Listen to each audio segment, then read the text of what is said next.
everyone. Welcome back to Espresso with Matt. I'm here with Saul Malek, a friend of mine I met on LinkedIn over the last few months. It was a very interesting story he's going to talk about today. Saul, first of all, as we talk about every time in Espresso Matt, we start with what are you drinking? What's the coffee today? So this morning I made one of these pre-made smoothie things. It didn't have any Okay. caffeine or anything, but I finally tested out this new blender. So I wish I could show you. I already finished it before the call, but that was my morning. That was my morning coffee equivalent.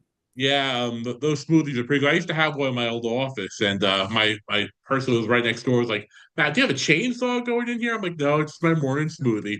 With almond milk, a little protein powder. That's why I used to drink almost every morning, get me going. And of course, me, I today's a good day to have a double black espresso, so that That looks also good. gets me through the day. Yeah, Yeah. absolutely.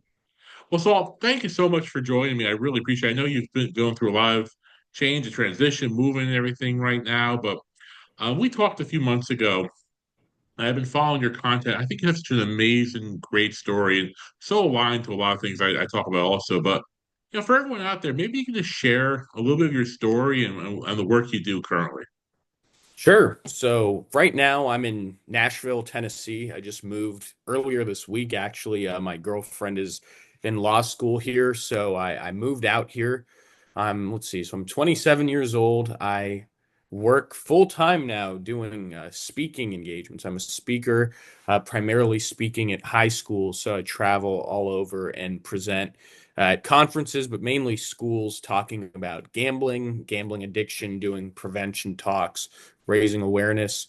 And that all sprouted from my personal addiction to gambling, which developed when I was in college as a sophomore back in 2017. So, amazing that you're doing those speaking engagements now and talking to everyone out there about gambling addiction. You know, we can talk a lot about gambling addiction, what it means, and everything. If you don't mind sharing a little bit of your story and a little bit of your journey, how do you get into it and where did it lead you, gambling? Sure. Well, I say from a young age, I was really sports obsessed, and I was especially a fan of baseball. So, middle school onward, middle school through high school, me and my friends, that was how we connected. We had our St. John's Fantasy Baseball League, and it was the source of a lot of good memories and laughs and statistics and all that. And it was pretty good stuff. I mean, parents didn't see an issue with it, friends didn't see an issue with it. It wasn't that I was putting in a bunch of money or anything. So I'd say that was my early taste to having any sort of action was like Yeah. $20 on the league for the full year. And I played some casino apps on my iPad in high school for not for real money, but it was something I stopped doing once I got off to college. I mean, I thought it was a distraction, and the fantasy league was still alive and well in college. That was how I kept in touch with my buddies. But sophomore year, a friend of mine had told me that he had found a bookie, so for sports betting, and he asked me if I wanted to get in with him on the sports book. And Yeah. I was skeptical. I was hesitant because I didn't have a job. I was a college student, but I thought, what the heck? I was looking at the games that night in baseball, and I saw one. I thought, oh, I know what's going to happen just based off the pitching matchup, and won that first bet quite handily. Like my team was up 9-0 in the second inning of that game, and so And it's gonna be easy now. You have to figure it out, right? well, that was the thing, Yeah. people say, oh, it's that first big win that gets the gambler kind of reeled in, but yeah, $10 is not like a big financial win, but mentally it was big because it told me that I was, I felt like, oh, I'm a boss. I know what I'm doing. And I wanted to feel that again. I felt this high, like, I was a CEO or something. And I bet on football that weekend. And from there, it's just like, it wasn't even about fun in my mind from that first couple bets. It was okay, here's a chance to make money, feel like a big shot. I love sports. It's like, why not dive right into it? Saul, you talk about such a great example there of being in college with some friends. You're going from there, and I'll share a real quick story. Yeah, Where I went to yeah. school was middle of nowhere in upstate New York, a place called Colgate. But Oh literally, yeah, sure. it was 45 minutes to the nearest movie theater. But they just opened up this new Indian reservation casino about half hour away from us. And so we would go up there. And at college, you have $50. You're rich. And you would go up there and I had no money to bet. So for me, if I bet 20 bucks and lost 20 bucks, that it was impactful. So I remember the first time we went up there, I think I was playing bingo of all things, the bingo hall. And we won like 50 to $80. And this is going back 30 years ago. That was like a third of the money I needed for the semester, right? And Right. so it was that quick win that really kind of hooked you to like, oh, it must be easy.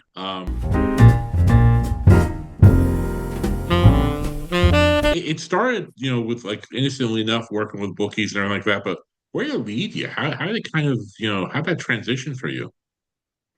Well, pretty soon after I started, say within a month or two, the bookie put me on a website. So at first it was just, I'd tell him what I wanted and then we'd exchange the money through a Yeah. transaction on Venmo. But then he said, I'll just make you an account online so you don't have to text me all the time. You can just place the bets whenever and I'll give you a line of credit.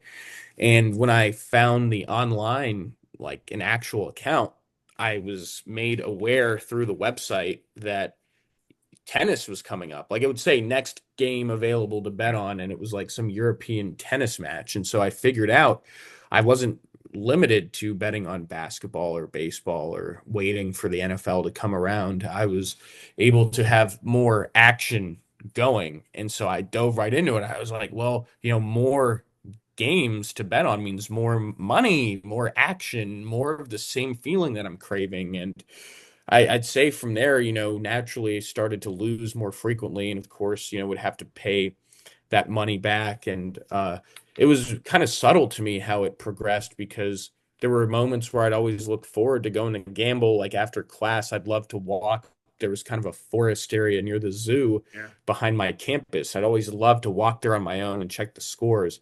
And to me, that was a fun, kind of comforting thing to do. But over time, it's like it became, well, now I can't go out to lunch with friends or whatever.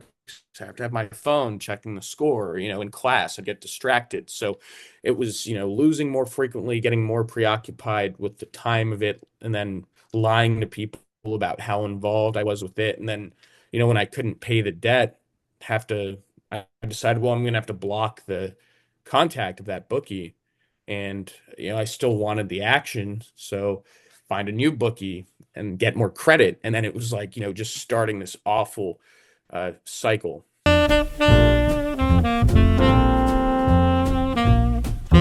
use that word action, which is, I think an interesting word to use. It's not about money, it's about action. What did that really kind of, key into you for that? Using that word, it's a very deliberate word by you, I think, using that word action. What does that mean for you when you talk about gambling, action? Talk about that a little bit. Well, the thing is, it's interesting because having conversations with people would say, well, your parents set you up so well to go off to college. You didn't have to work a job. They were paying for school.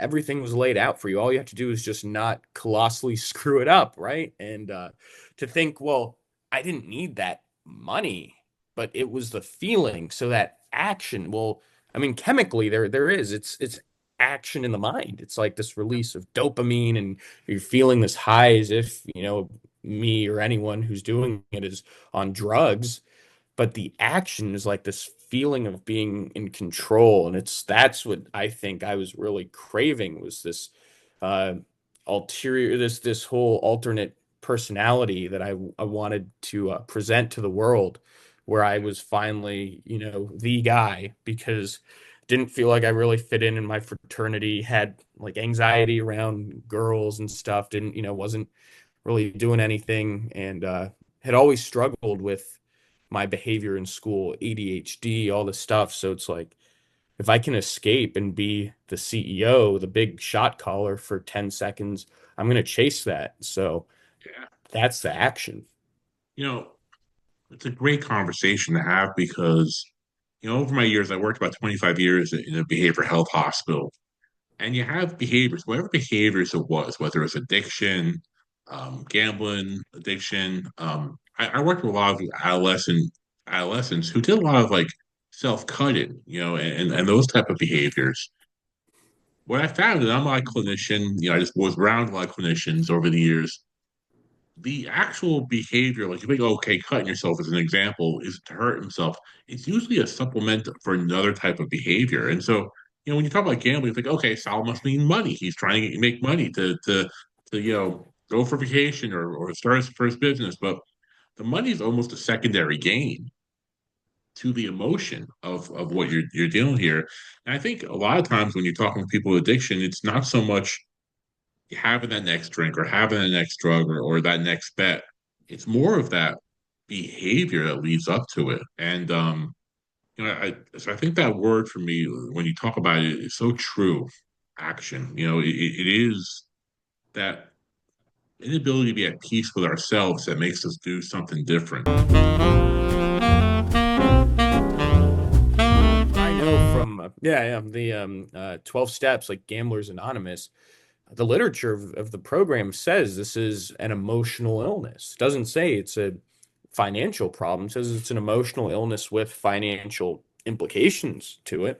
So, yeah, I'd say completely. It's like it's so interesting to think that in this gambling world, say I hit some big bet and I feel quite literally like I'm El Chapo or something, and then I have to go in to work as a waiter and like wash dishes to pay my debts. And not there's anything wrong with being a waiter or washing dishes, but just the parallel, between that and feeling like, way up here, it's like you can't live in reality when you're stuck between that. So it's impossible to function. At what point did you think, where it went from fun, whether you're doing rotary baseball, fantasy baseball, to some bets on games with your friends, at what point did you really think it turned into this is this is making some other need and becoming a problem for you? When did you kind of feel like, wow, this is something I must do, and I'm sacrificing other things in my life too for this? I'd say within 2.5, 3 months, I noticed if I didn't have action, like if I didn't have a bet going, there was a tension, there was an anxiety in my head, and I remember like pacing the laundry room in my dorm because I missed the late game that I was trying to bet on, and then games that I could find, and it was very, very stressful. But I don't know that I called it an addiction or said, "Oh, this is something I need treatment for." It was like, well, it's like, you have an itch and you need to scratch it, but you're not thinking, "Oh, this is a mental illness or something." It's like, well, I'm just going to scratch it because that's the biological response. So for me, it was like, well, let me just find something else to bet on. That was just a way to get that resolved. So I mean, I only first went to any sort of treatment like August of 2018. So, like, basically a year after that first sports bet. And my parents were the ones who prodded me to go to a Gamblers Anonymous meeting because I was starting to ask them for bailouts and they noticed I was lying. And then I'd have to come clean about how much I owed when the bookie would come after me and all this. And then, Yeah. you know, all the lying I was doing to was worse for them than the money that they were bailing me out.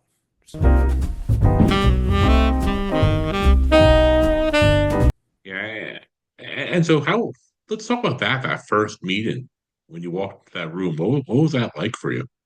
It was definitely not a regular experience. It was a very empty meeting. It was in San Antonio where I was in college, and there were just two other people there. And I remember they did the reading. There's 20 questions you ask yourself.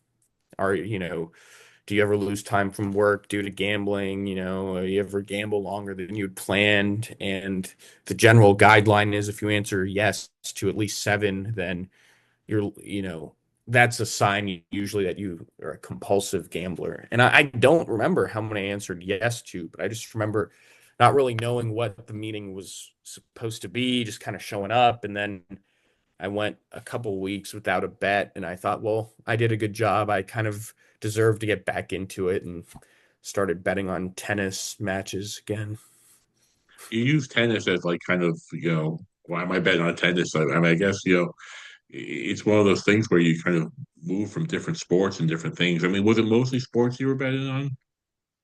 Yeah, primarily online sports betting, but I think like the nature of how I was betting just shows kind of the obsessive tendencies and the Yeah. compulsions and stuff. Because like with tennis, I would cover one side of the screen to not let the score load on my phone, like for one player versus the other. I thought if I cover this number, hopefully the next one will load, and I liked following that. And I'd come up with all sorts of ideas and rituals. Like, in women's tennis, they don't hold serve as well. So bet on the underdog in women's tennis. And in men's tennis, I thought no matter who you bet on, they're going to win because they're going to be able to hold the serve and take it to overtime, regardless of if they're the better or the worse player. And, You, all these you know, ideas.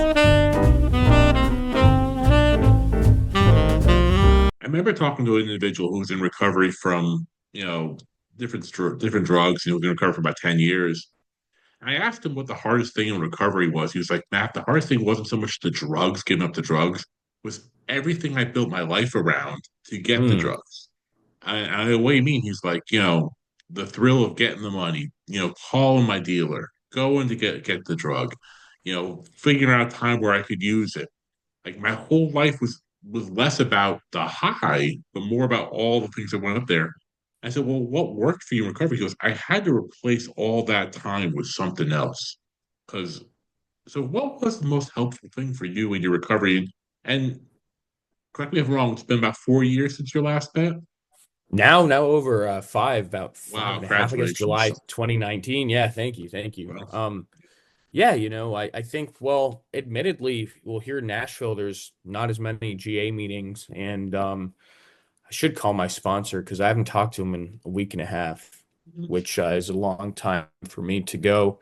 I'd say that GA has been great because it's given me some routine, and it, has given me a different way to think about things because saying the addiction so mental, it's just stuck in my head, but having a good sponsor in GA, someone who encouraged me to do a lot of writing and discussion and stuff, so I'd see things differently. Like I'd see the nature of my addiction differently and really recognize that it is a chronic problem and not something I'm going to outsmart or anything. But say the routine, it's a struggle for me still to get into routine because I'm very, ADHD. Like one thing will come up in my head and I'll have to go do that instead of something else. So I think with the speaking stuff has been great for me because not only do I go and present somewhere, but then I'm like channeling that same energy where I was calling bookies and doing this into like networking with people on LinkedIn and setting up emails and doing this and doing that. And I feel like it's not really that hard for me to do. And I see people that struggle and say, well, how do you even get to do one speaking engagement? I think, well, it's so easy. You just, you email this guy and you find this and you do that. And so I think it's just rechanneling a lot of that same energy. oh, I mean, it's a great example of using those skills you had for a more positive purpose. And I think that's one of the most important things because when people say, "Hey, just stop doing it," oh, okay, then what's next? I think for everyone I've ever talked to or worked with in my life, um, in my many years working in mental health work, if you don't have a what's next, right, something else to pour your passion into, it's gonna be hard. It's gonna be hard for those Hmm. moments there. So you do some amazing work. So let's talk about that a little bit because I think I've seen your content, I've seen your speaking engagements. I guess really before we get into it, I really just want to ask a personal question. What's Yeah. your gain? What do you gain from telling your story so publicly? Not many people go out there and join webinars, do speaking engagements, talking about some of the darkest days of their lives. Why do you do that? Well, I've had an example just the other day at the school I went to in Connecticut where I was presenting. A kid came up, very shy kid. There were kids sitting in the front row talking about DraftKings and all this and getting boisterous. But as a kid, he didn't hear from the whole time. He comes and sits with us at the lunch table, me and the wellness director, and talks about how he was having a problem with sports betting and he gave it up 7 months ago. And the story resonated with him and he appreciates me being there. And I think, well, when I was in high school or college, it was so isolating. And I think to have someone who can speak that language and isn't just reading bullet points off a chalkboard or whiteboard is important. So for me, it's like, well, when I got into talking about it, still pretty young, didn't really have a work history or anything. I thought, well, not a whole lot to lose, especially because it seems that mental health is almost kind of in these days. And so it is something where if a person can talk about it from the side of working on it or being in a better place, it's not so shameful. Whereas if I were still behaving that way, I think it wouldn't be something to talk about because it's like, well, you're still causing all these problems. Like, why would you broadcast that? So I think the fact of the matter is that, and this is something that I've always said to anyone I've ever worked with, just the empathy of that you're worthy, you're a good person, you're worthy of love and caring and having relationships, you know, um, whether you're gambling or not gambling, that's there, right? And whether you're in the addiction or not, I mean that's self-worth. And I think for you to sit down and talk with individuals about where you are in your struggle in such a transparent, open way, so courageous. And I think it's really great. I love the fact you tie it to your own well-being because I think when you network and help others, you're doing something really valuable for yourself also.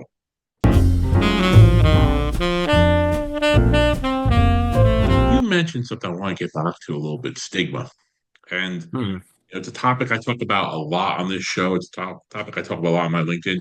25 years work of behavioral. And yes, I agree, stigma has improved over the last 25 years. And I think maybe some of the positives out of COVID and recent developments is people are more open to talking about mental health. But it's still weird because you have mental health stigma, it has its own stigma.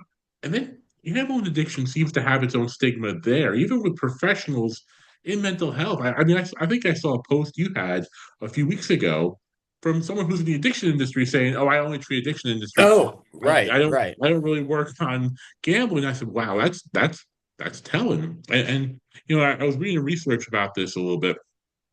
Gambling is still addiction is still very much stigmatized, and even more so than behavioral health, which is a stigma. So, how do you feel about that? How do you fight that stigma of, hey, you can just stop, or this is not really a real disease or a real issue. It is, by the way, in the DSM, and so it's diagnosed. But talk about that a little bit about the stigma associated with gambling addiction and what you do to fight that. I think gambling addiction has such a stigma because it's such a all-encompassing kind of a nasty thing, right? Nasty illness. When you first just look at it from the surface of how you could view it, it's like someone who's greedy, who wants money without any real work, and they want to make a bunch of money from like a lottery ticket or a sports bet. And it's lazy, it's greedy, it's selfish, it's kind of the lowest of the low behavior.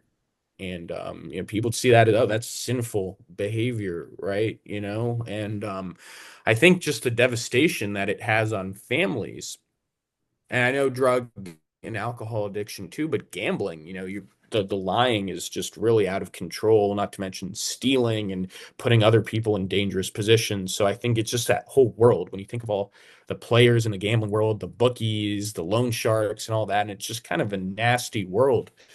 But I think as far as it goes in terms of, being an illness, like we go back to that and say, hey, a lot of people who have a gambling addiction are decent people who are just sick.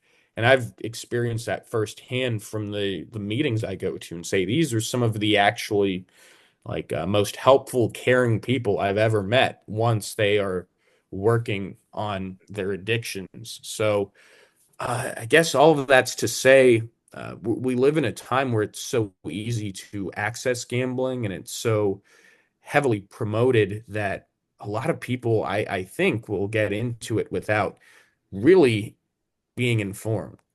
And I was asked recently, what do I think about the young men who are victims? They're victims to the gambling industry. And I say, well, they may not be as informed as you'd like, but I don't want to go calling them victims because then now there's an excuse for their behavior where they can say, I don't need to get help, or, well, Yeah. social media made me this way. Well, don't take away the accountability. Let's give people information and then they can decide what they're going to do with it.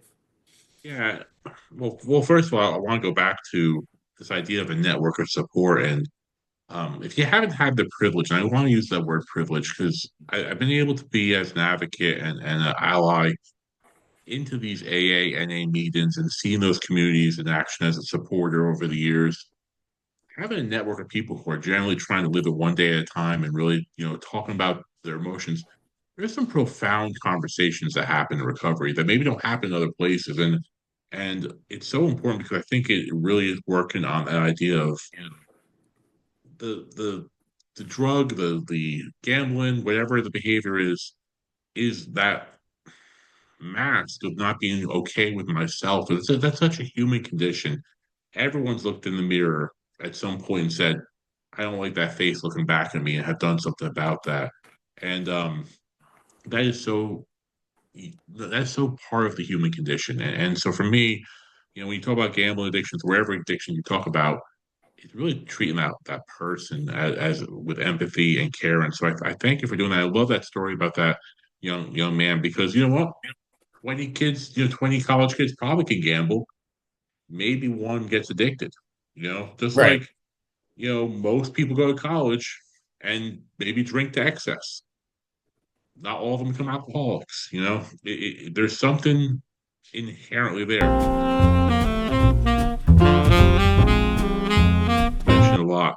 The prevalence of gambling right now, online, in the stadiums, video gambling everywhere. I talked to my nephew who's in college now. I said, how many people are betting on games? And he's like, everyone, the whole floor. Everyone's on the app doing that.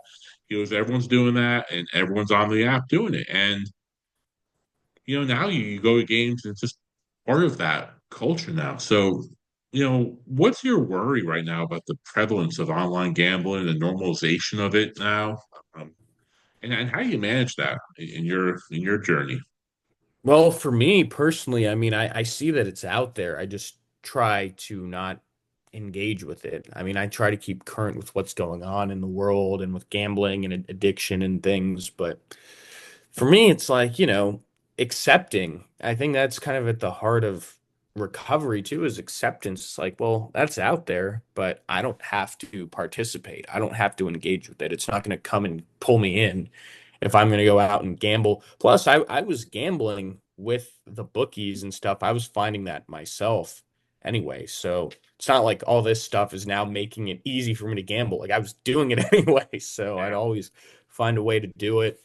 But as for the concern with what's going on out there in the world, yeah, I think it is extremely concerning. But there is a part of me that thinks, okay, well, if it's not gambling, well, then it's going to be vaping, it's going to be this, it's going to be that. And the gambling prevention stuff is important, but I try to at least make it more about life in general and about how to cope because people that are going to get addicted to gambling, if you take away the gambling, it's like, well, they don't have anything to hold them upright. Maybe the next thing is alcohol or drugs or sex or food or whatever. So, you know, And again, I think that's kind of that point that it's a symptom of a larger cause there. Um,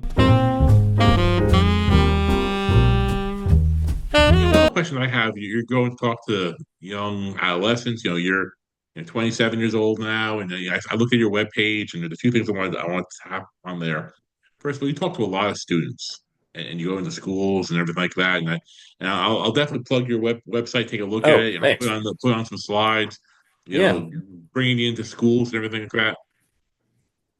Talk to me as I'm young. Gambling addiction. Come on, I'm gonna bet on this game, which is a little fun.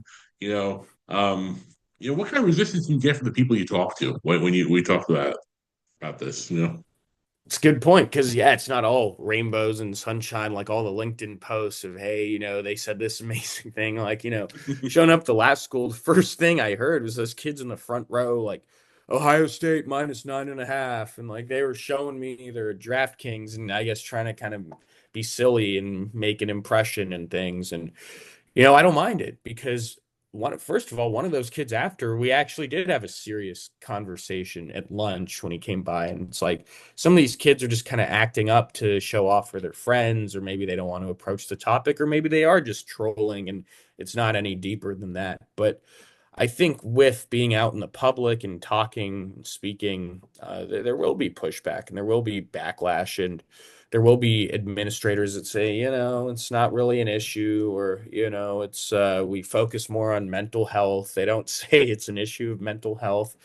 And I guess I look at it the way I did with the bookies too, is like it's a numbers game. I reach out to 30 people on Facebook and ask them if they know any bookies, and like one person says, "Oh yeah, text my boy, here's his number." Well, it's like, okay, then I use that to find somewhere else. So I think to do this, you have to be so stubborn and I don't That's know the if right word. obsessive or just persistent, but like I think a lot of people see five no's and just like, okay, this is done. But I've been trying to do this since like 2023, and it's like last year I was doing a lot more, and this year I'm like booking up my calendar. So So from my experience, a very wise leader, mentor of mine in behavioral health told me this many years ago.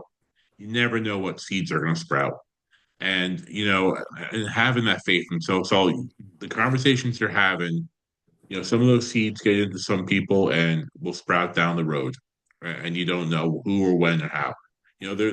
I've gotten out of the business out of many years trying to predict when the message is going to take with someone, when it's not going to take.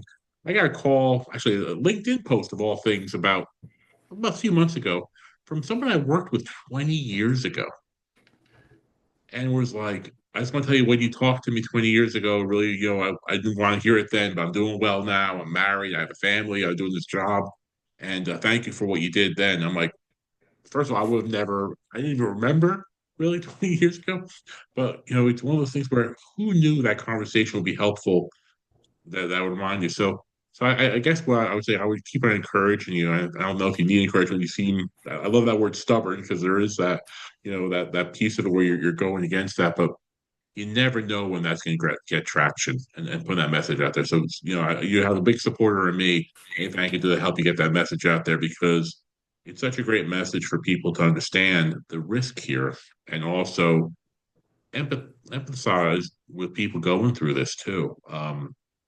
Always can be more empathy in the world. One of the questions I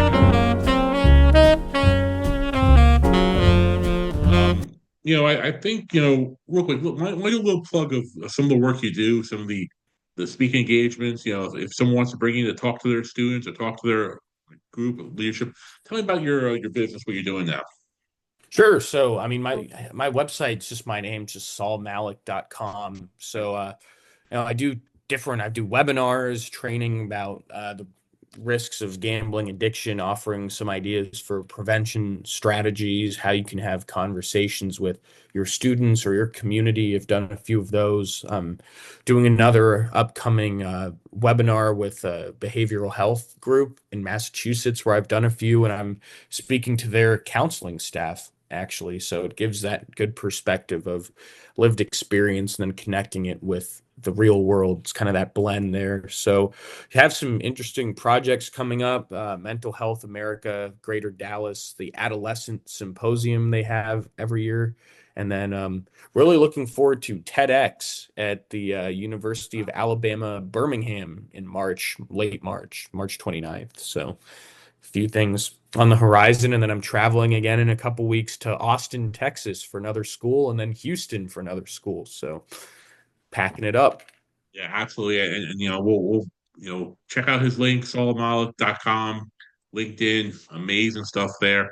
And if you're an educator, you're in behavioral health, if you're a leader, um, this is happening, and it's definitely something to be out there and talk to people about, provide education for, and provide support for, because whether it's, I have a lot of leaders who listen to this show.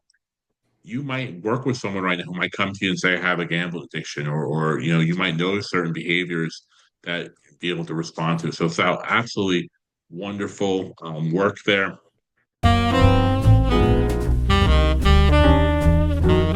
right, So cool. Saul, I took a look at your website. Thank you for that overview of all your services. You do some amazing work there. Something really stuck out for me. I watched some of your videos and everything like that. But you have a testimonial website about people speaking about your speaking engagement and everything like that. And you put out there, don't trust a gambler's word, question mark, listen to some other people. Man, that is pretty transparent. That is pretty open. What's that about? Tell me about that a little bit. I thought about that recently because I thought, oh, it's kind of clever because that affirms what a lot of people think about gambling addiction. But in a way, I think, should I take that off? Because the whole point of these talks and everything is raise awareness, reduce the stigma. And it's like, don't trust a gambler's word. Well, that like plays directly into that preconceived notion that like at the core, a gambler is not trustworthy, which in their addiction is true. But I thought it was just kind of clever. Well, here's what other people are saying. You don't believe me talking up myself. Well, let other people do the talking pretty much. And so I thought, hey, that's just a clever way to put in testimonials. I thought it was brilliant because I think it attacks that stigma right on, right? And when we talked about earlier in our conversation, tell you about the stigma associated with gambling, the stigma associated with disease, and you take that right on because, quite frankly, that's very transparent about some of the challenges you'll have, and whether you're in recovery for anything. So I thought it was a brilliant play on that dynamic that in many ways that is part of the recovery process. Is taking it on and owning that, and also trying to figure out how you build that trust back with families and friends and yourself. And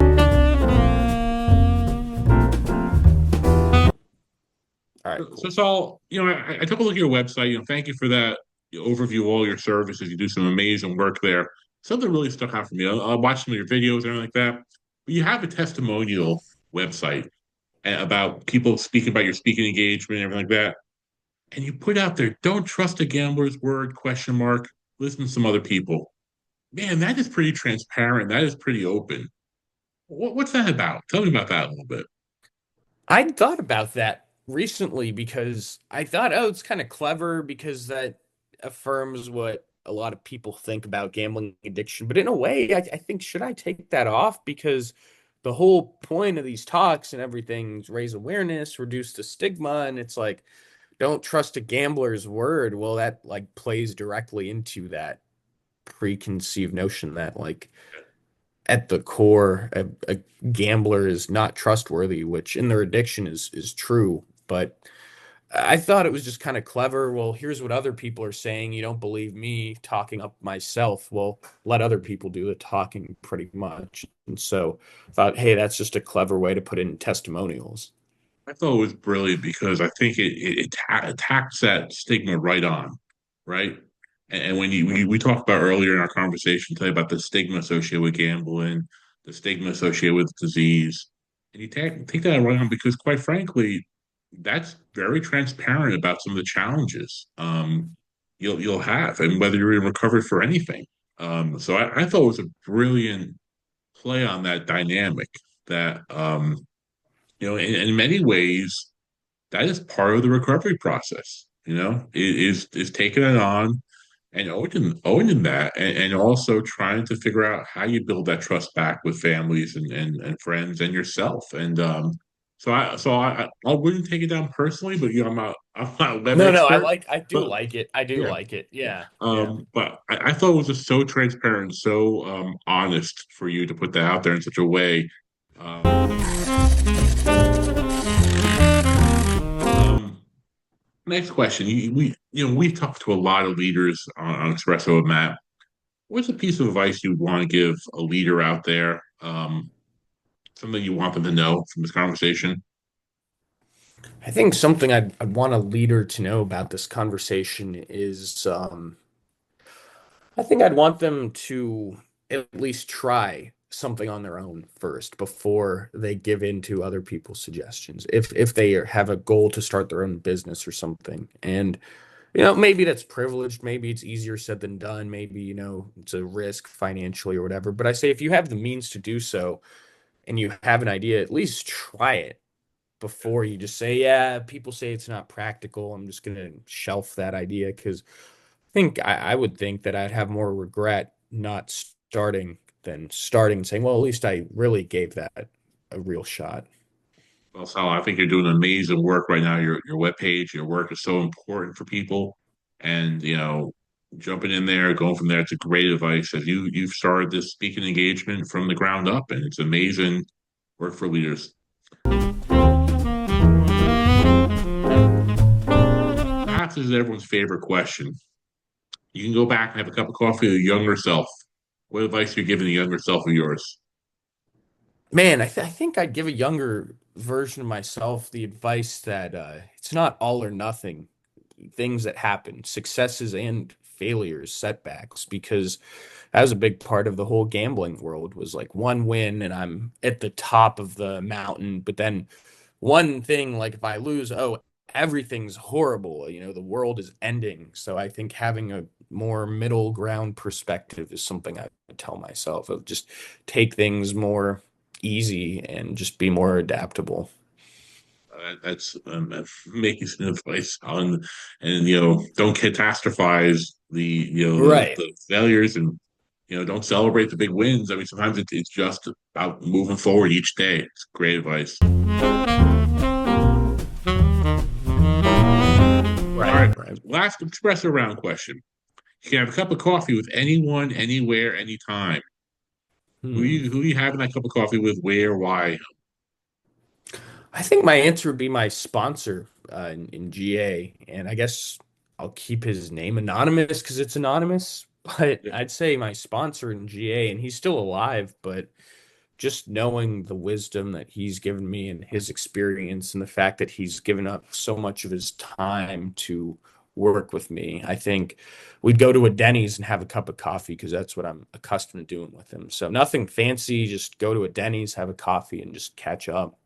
uh, I've had a lot of fancy coffee drinkers on the show lately. I Nothing wrong with a cup of diner coffee. By any Right. means, it's all about the company. So Right. I want to thank you for joining me, and I will say this: I am going to be a big, big supporter of your journey, and I think you have such an important message. It is so tied to overall wellness, and any way I can support you on your journey and recommend so I will certainly do so. I want to thank you so much for joining, being transparent, being open, having this conversation. Good luck on your journey. Good luck on your speaking engagement. I know this is the last time we talk. I can't wait to see you speak live, and I'll sit next to those kids yelling at you about the point spread about Ohio State. Like, because I've been on the other end of those conversations. The kids, talking to them and say, "Hey, look, maybe listen here." But amazing stuff, and so good luck on your new journey in new state, and stay strong. I really appreciate it. Thanks so much. This was a real great conversation. Absolutely. Everyone check out his LinkedIn page. Follow him on LinkedIn. Take a look at his webpage. Follow him at maladaptive.com.